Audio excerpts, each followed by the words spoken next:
Let us begin this chapter with the idea. Biotechnology is not just about labs and machines.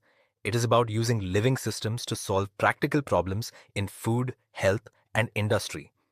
This revision is designed to help you think in a structured way, because in exams, marks often go to the student who can connect the concept to its application, not the one who only remembers definitions. Keep that lens in mind as we move forward. Biotechnology rests on three essential pillars. First, you need a good biological catalyst, usually a microbe or an enzyme. Second, you must create the right conditions for that catalyst to work efficiently. And third, you need downstream processing to isolate and purify the final product. A common exam trap is to remember the stages separately, but forget that all three are equally important in an industrial setup. When we talk about food production, the story goes beyond the Green Revolution. Chemical fertilizers and improved farming methods raised yields, but they also brought cost and environmental concerns. And they do not fully solve the problem of feeding a growing population. That is where genetically engineered crops enter the picture, because they offer a way to push productivity further without relying only on traditional breeding. Plant tissue culture is one of the most elegant applications of biotechnology. You take an explant, place it on a sterile nutrient medium, and let the cells express their totipotency, meaning a single plant cell can regenerate into a whole plant. This is the foundation of micropropagation, and it is a favorite exam concept because the sequence is simple, but the logic behind it is powerful. A very useful extension of tissue culture is meristem culture, especially for producing virus-free plants.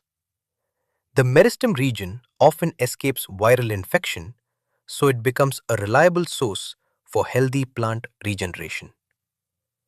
On the other side, somatic hybridization allows the fusion of protoplasts from different plants, creating hybrids like pomato, though such combinations may not always be useful commercially. That is a subtle point students often miss. Not every hybrid is automatically a good crop variety. Genetically modified crops are built to solve very specific agricultural problems. They may tolerate drought, salinity, heat, or cold, reduce pesticide dependence, slow post-harvest losses, improve nutrition, or conserve soil fertility more efficiently. Golden rice is the classic example to remember because it directly connects biotechnology with the idea of hidden hunger and vitamin A deficiency. BT crops introduce a natural insecticidal gene from Bacillus thuringiensis into plants, so the plant itself can resist insect damage. The logic is straightforward. The gene is expressed in the plant, and the plant produces a protein that targets specific insect pests. This is important because the protection is not random. It is highly selective, which is why BT cotton became such a major example in biotechnology exams. The BT toxin does not kill every organism, and that detail matters. An insect eats the inactive protoxin, the alkaline environment of its gut activates it, the toxin binds to gut cells, pores form, and the insect dies. Students often get trapped by thinking the toxin is active everywhere, but the specificity depends on the insect gut environment. That kind of detail is exactly what examiners like to test. Different cry genes protect against different pests, so the gene choice must match the crop and the target insect. Cry1AC and Cry1AB are linked with cotton bollworms, while Cry1AB is also associated with control of the corn borer. This is a classic matching question area, so do not memorize the term BT in isolation. Connect the gene, the crop, and the pest as one complete unit. A different kind of threat comes from hidden biological enemies below the soil. In tobacco, a nematode called Meloidogenia incognita attacks the roots and causes a serious drop in yield. The important idea here is that biotechnology is not only about improving visible traits like size or color. It is also about protecting plants from microscopic attackers that quietly damage productivity. RNA interference offers a clever cellular defense strategy. The plant is engineered to produce RNA that matches the parasite's gene sequence, and that matching triggers the silencing of the parasite's mRNA. Without mRNA translation, the parasite cannot make vital proteins and eventually dies. This is a beautiful example of precision in biotechnology, and it is worth remembering as a gene silencing mechanism rather than just another resistance method. If you step back and connect everything, the pattern becomes very clear. Meristem culture works at the cellular level to produce virus-free plants. Somatic hybridization helps fuse desirable traits. Bt gene insertion works at the genetic level to protect against chewing insects. And RNAi silences parasite mRNA to defend the plant. In exams, this kind of comparison is valuable because it shows that you understand not just facts, but the purpose behind each biotechnology tool. That brings the whole chapter into focus. Biotechnology is really a toolbox, and the best answers show how each tool solves a specific problem in agriculture. If you can link the technique, the intervention level, the benefit, and the example, you are already thinking like a top scorer. Keep that matrix in your mind, and the next set of questions on this topic will feel far more manageable. Continuing our chapter, biotechnology in medicine starts with a simple problem. Many useful products are difficult to isolate from human sources in a safe and efficient way. Recombinant DNA technology solves that by making large-scale production possible, especially for therapeutic proteins that must be pure and reliable. This is why the topic matters so much in NEET. It is not just about techniques, it is about why those techniques changed medicine. Keep the approval numbers in mind too, because these small data points often turn into direct exam questions. The early stage of insulin therapy came from animal pancreas, and that was a major step at the time. But it came with a serious limitation. Insulin taken from animals could trigger immune reactions because it was still a foreign protein for humans. The thought experiment on the slide is important too. Insulin cannot be taken orally because it is a protein hormone and would be digested in the stomach. That logic is easy to miss, but once you connect protein structure with digestion, the answer becomes obvious. Insulin maturation is one of the cleanest examples of how a prohormone becomes a functional hormone. Proinsulin contains the A chain, B chain, and the connecting C peptide. And during maturation, the C peptide is removed. What remains is the mature insulin molecule with the A and B chains linked by disulfide bonds. The exam trap here is simple but very effective. C peptide is present only in proinsulin, never in mature insulin. That single detail is worth remembering very carefully. The 1983 Eli Lilly breakthrough is a landmark in recombinant insulin production.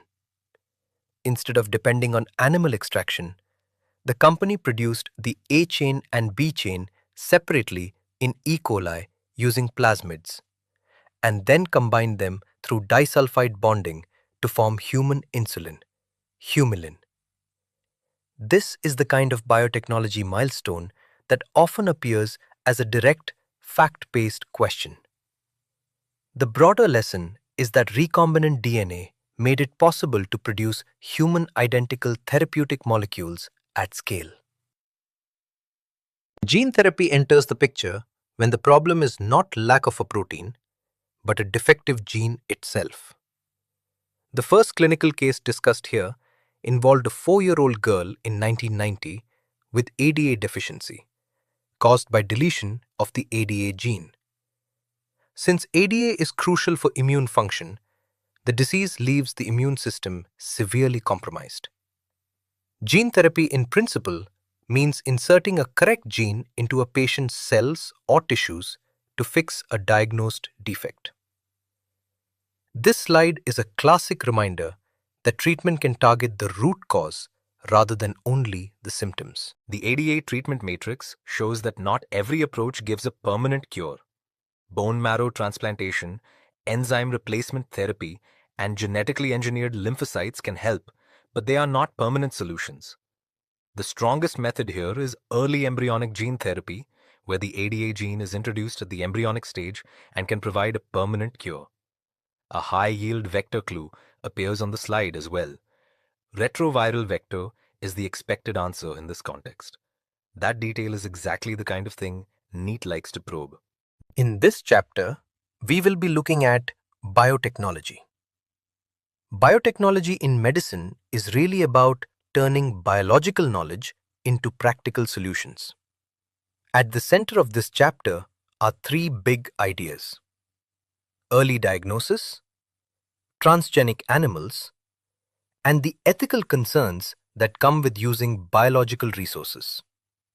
Once you see these as connected themes instead of separate facts, the chapter becomes much easier to remember. The big shift here is from what biotechnology is to how biotechnology is actually used in real life. The real power of biotechnology begins with early diagnosis. Traditional methods usually need a high amount of pathogen before they can detect a disease. So by the time they work, symptoms may already be visible. Modern biotech tools work earlier because they can detect very low concentrations by amplification. That is the major advantage. Diagnosis before the disease becomes obvious. In exams, this contrast between symptom-based detection and molecular detection is a favorite concept. Three diagnostic tools form the heart of this topic: PCR, ELISA, and rDNA probes. PCR amplifies nucleic acid, so it is useful for early detection of infections like HIV and for identifying mutations in cancer. ELISA depends on antigen-antibody interaction, so it can detect either antigens or antibodies. Probe-based methods rely on hybridization and autoradiography, which makes them useful for finding mutated genes in cloned cells. The smart way to remember them is by principle: amplification, immune reaction, and complementarity. Probe-based detection works because of one simple rule: complementary sequences bind, mismatched ones do not.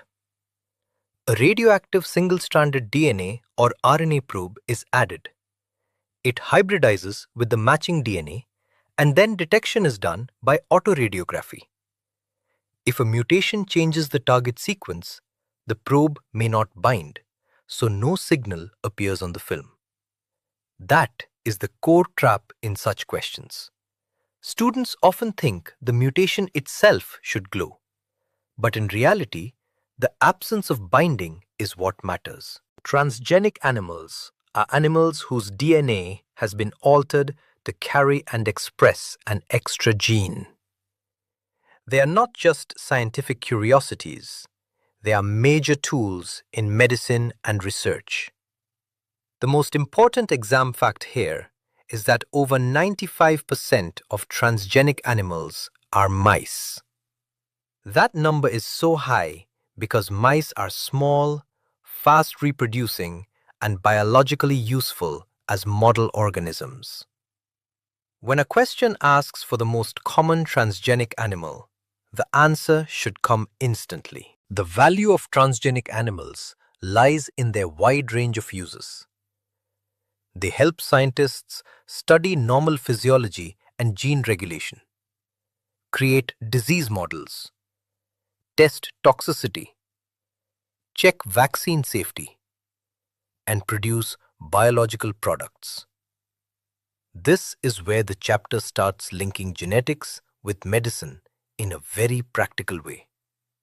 Instead of thinking of transgenic animals as just modified creatures, think of them as living experimental systems that help researchers ask and answer biological questions. Some biological products from transgenic animals are especially important and are often tested.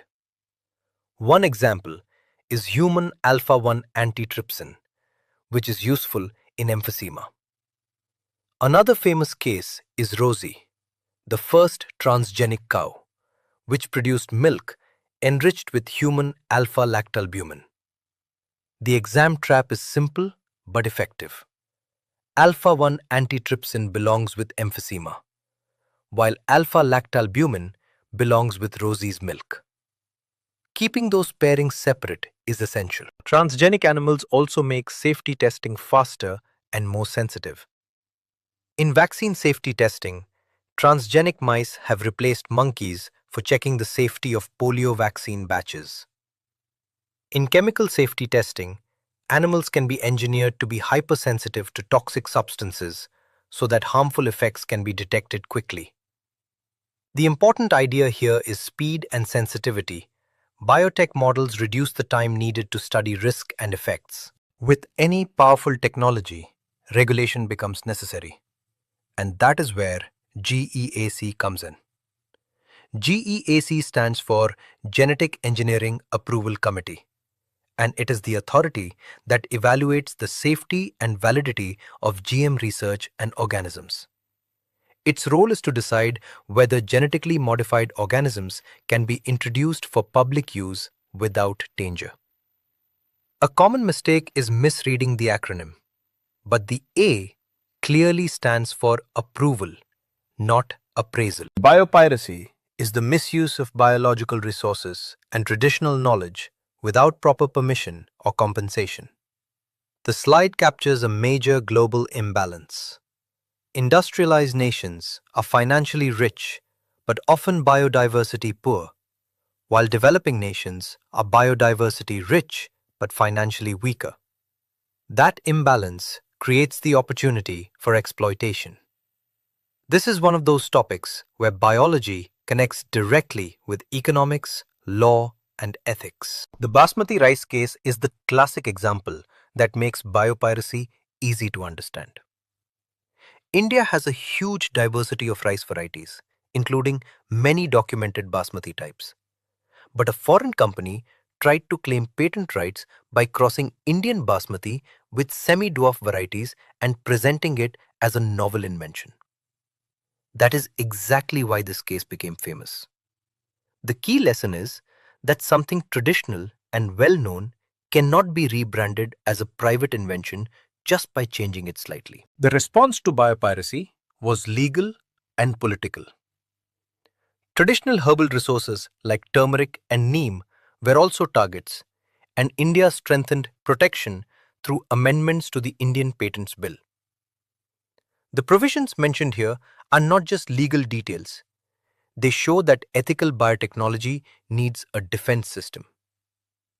Once you connect biopiracy with patent law, the chapter feels more complete because you can see how science and policy work together. This final map ties the whole chapter into one compact revision frame. Diagnostics include PCR for early detection, probes with autoradiography for finding mutations, and ELISA for antigen-antibody interaction. Transgenics are represented by the mouse example, Rosie the cow, and disease models like cancer and cystic fibrosis. Ethics and biopiracy bring in GEAC, basmati, neem, turmeric, and the Indian Patents Bill. If you can walk through this map from memory, you are ready to answer almost any question from this part of biotechnology with confidence.